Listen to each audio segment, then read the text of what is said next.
నమస్తే లింగన్న. నమస్తే. మీ పేరునా? నా పేరు గట్టి మాట్లాడు. ఎవరన్నా మీది? తుర్కలపల్లి. తుర్కలపల్లి మండలం మీద వస్తానా? కలకుర్తి. ఇప్పుడు ఈ వెరైటీ ఏదిగానా మనం ప్యాడీ చూసిన వెరైటీ సింధూరు వాళ్ళది, సింధూరు వాళ్ళ అవంతిక. ఇప్పుడు దీనికి ఏమేమి పెట్టుబడి పెట్టినాం, ఎట్లుంది అనేది రైతులకు చెప్పాలి, తోటి రైతులకు చెప్పాలి. నేను ఏం నాటేటప్పుడు ఒక సంచి చల్లిన, ఒక సంచి పడ్లేదు చల్లినావు. పర్లేదు చల్లిన. ఓకే. తర్వాత యూరియా చల్లిన. అంతే. అంతే. ఏ మందు కొట్టలేదు? ఏ మందు కొట్టలేదు. నీకు ఎట్లుందన్నా? బాగుంది. పక్కన వేరే వాళ్ళ ఒడ్లు పెట్టారు కదా, వాళ్ళ ఒడ్లు మన ఒడ్లకు తిరగైంది. మన గొల్క పెద్ద ఉంది, మంచిగా ఉంది. ఇప్పటి వరకు అయితే ఏ మందు కొట్టలేదు, మందు జోలేదు. పోయిన సంవత్సరం మన కంపెనీ ఏం పెట్టినావు? దొడ్డు రకం పెట్టినావు, సీలేక పెట్టినావు. అది ఎలా వచ్చిందన్నా? అది మంచిగా ఉంది, అది బాగుందనే ఇది పెట్టినావు. ఈసారి మళ్ళాసారి కూడా ఇదే పెడతారు.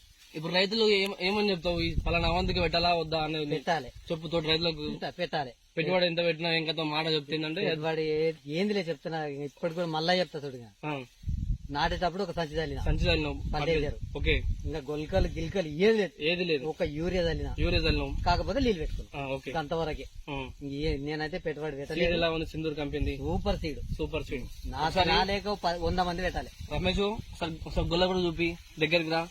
అట్లా కాకపోతే ఒక్కటే చూపి. ఏమో ఇట్లా ఒక్కటే చూపి. ఇక్కడ అబ్జర్వ్ చేయగలరు. ఇక్కడ ఒక్కటే చూపి. ఎలా ఉంది? సూపర్ ఉంది, పెట్టాల్సిందే. సింధూర్ కంపెనీ అవంతిక మంచిది, పెట్టాల్సిందే. నాకు పోయినసారి చేస్తే ఎంతో మంది ఫోన్ చేశారు. ఓకే, పెట్టాలి నాన్న అంటే పెట్టాలి. బాగుంది. ఇప్పుడు ఎందుకంటే రైతు జనరల్ ఒపీనియన్. మనం ఇప్పుడు ఏదో అది బాగుంది ఇది బాగుంది అని దొంగ మాటలు చెప్పొద్దు మనం. నాకైతే మంచిగా, ఎందుకంటే తోటి రైతులు కూడా నష్టపోవద్దు. మంచి వెరైటీ 10 మంది రైతుల దృష్టికి మనం తీసుకుపోవాలని మా తాపత్రయం సింధూర్ కంపెనీది.